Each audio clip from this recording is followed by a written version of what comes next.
Hello and welcome to Burning Water to the Moon Tarot. My name is Desiree and this video is a chat, and the subject of the chat is altars.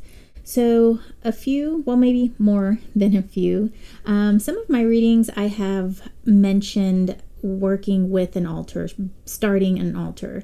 And so I just want to give some direction to those who might be needing some direction, or perhaps give some ideas and share my practice of using an altar. So I have one main altar. I do build and keep altars, more than one altar at some times, but as of right now I just have one, and it's the one that I keep all the time. I don't change this one. I don't really move it around, and it is just the altar that I go to meditate, that I invoke energies that I work with, and I give gratitude and all of that. So I guess it's an ancestral altar. I have pictures of my past relatives. I do have some corn and flowers that are important to my culture. I also keep my sacred items there, things that I use in ceremony and in rituals. And those are pretty much stationary on my altar.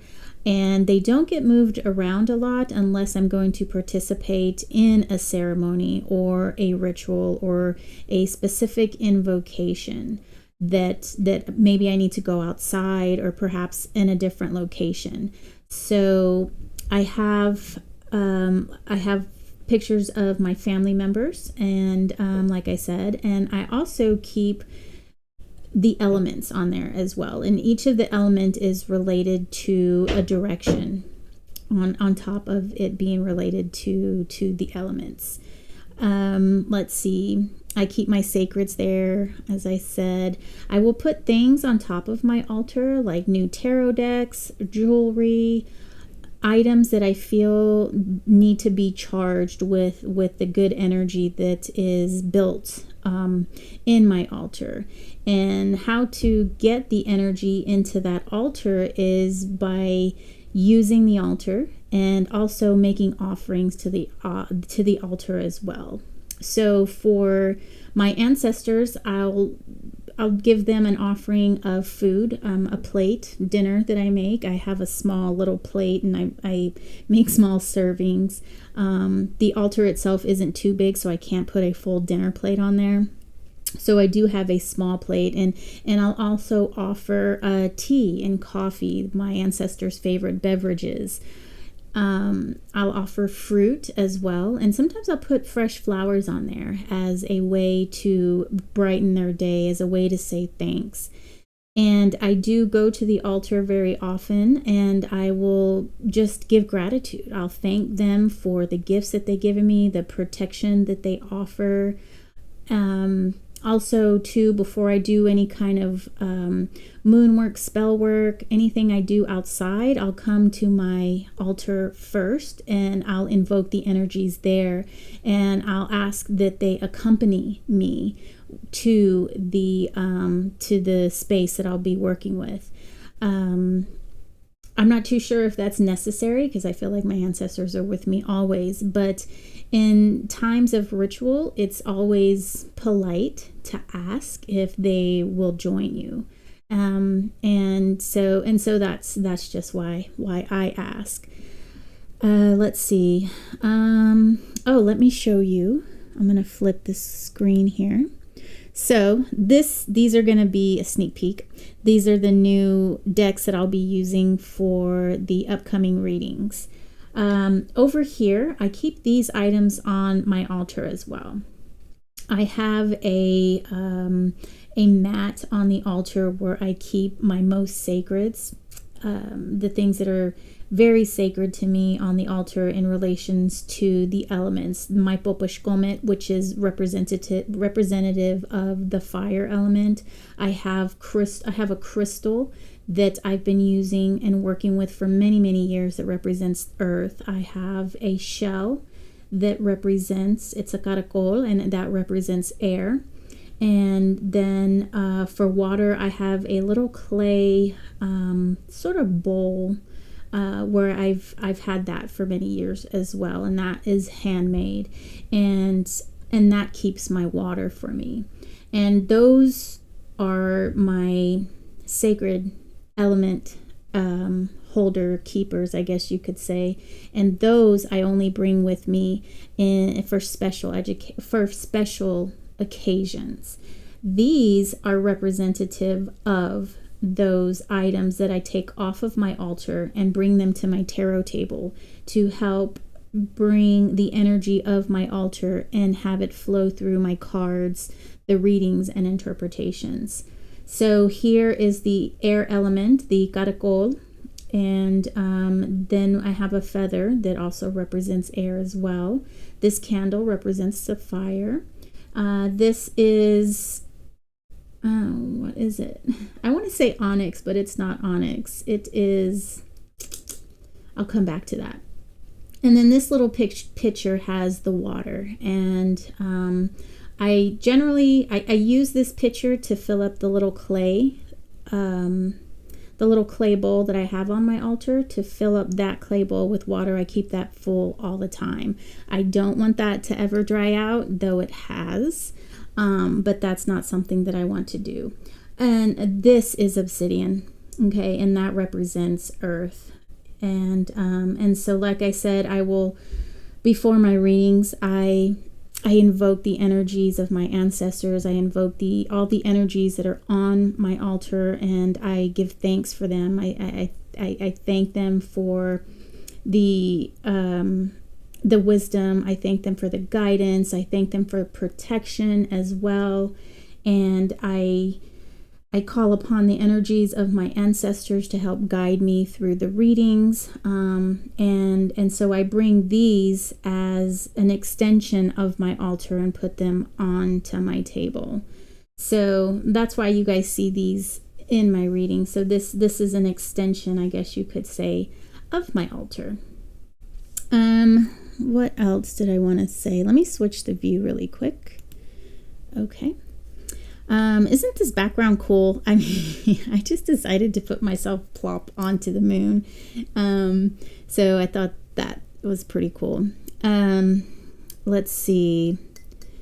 And working with an altar, that is an energy that you're going to create, that you're going to cultivate. So you will have to find ways that work for you and that work with the energies that you are working with. So if you want to create an altar for a specific deity, for a specific reason, to help you with a specific task, I would say then do your research on that entity and find out what it is they like, because basically you're going to be invoking this energy and casting a spell in a way, because you're putting in an application to be aided in a more specific way. And in order to do that, you got to make it enticing. And so you'll have to give that entity what it is that it likes, whatever it is that it wants, that it enjoys, I guess you could say. So whatever offerings, that entity requires, then I would say that's when it would have to be specific. Actually, I'm going to say all of the altar work that I do is very broad. So I thank them for my gifts, very broad, okay? I thank them for the wisdom and the guidance they give me, very, very broad. I have done some protection spells in which I have specifically asked for protection, but I've asked those directly from my blood ancestors. And so, I frequently give them the things that they like anyway. Let me think. So I've also created smaller altars throughout the house sometimes. And again, it's very broad. So things that I offer are usually things that are, heartfelt to me. It's like a gift give someone. It's something that you like, you can appreciate, and you want someone else to have as well. So my only advice, if you want something more specific, is study that actual deity that you're wanting to work with and find out what it is that deity requires or would want to actually grant your request. I do want to offer a word of caution when working with a deity in such a specific way, is that you could unknowingly enter yourself into a contract in which you will have to fulfill, so just be cautious of that, and just be and if any time you're in doubt, I would err on the side of caution. Okay. You can always seek out someone who has experience working with that particular deity and see what they have to say. Knowledge is key, but experience is a great way to obtain knowledge as well. So that's what I have to say about altars. I didn't show you my altar. I feel that is very personal. So I don't mind showing this to you guys because I show it to you anyway. But this is an extension of the altar, and it is more of a public thing that I don't mind sharing with others. So that's all I have. If you have any questions, just let me know and I will answer them. I've had my altar for some years now. I put various altars up in my house, and they're not elaborate, especially the ones around the house. They're basically just little crystals, and I'll just they'll be arranged in a certain way, of course, and I'll make the offerings I'll make to those altars will be just maybe some salt, another crystal that I thought was pretty, a rock, even a flower that may have caught my eye in outside that I want to share with that particular altar as a token of my gratitude for the energy that altar is putting out. So yes, that's it. If you have any questions, again, just let me know, and I will see you in the readings. Take care.